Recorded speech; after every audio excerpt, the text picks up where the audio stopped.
چوہا اور شیر کی کہانی۔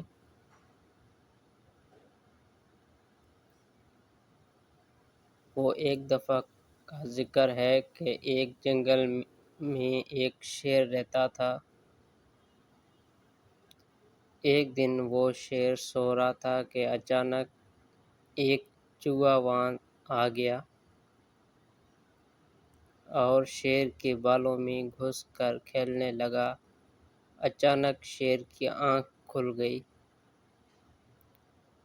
اس نے چوہے کو پکڑ لیا۔ چوہا ڈر گیا۔ وہ شیر سے منت کرنے لگا کہ مجھے چھوڑ دو، میں آئندہ ایسا نہیں کروں گا۔ شیر کو اس پر رحم آ گیا۔ اس نے چوہے کو چھوڑ دیا۔ چوہا جاتے جاتے شیر سے کہنے لگا کہ میں اس احسان کا بدلہ ضرور دوں گا۔ شیر ہنس پڑا۔ ایک دن کچھ شکاری جنگل میں آ گئے۔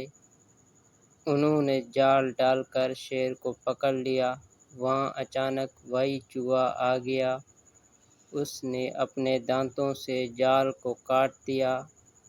اس طرح شیر آزاد ہو گیا۔ شیر نے چوہے کا شکریہ ادا کیا۔ چوہے نے کہا کہ کوئی بات نہیں، ایک دن آپ نے میرا بدلی تھی اور آج میں نے آپ کی مدد کر دی، اس میں شکریہ کس بات کا۔ جنگل اچانک ڈر۔ کہانی اچھی لگی ہے تو میرے چینل کو سبسکرائب کریے، لائک شیئر کیجیے۔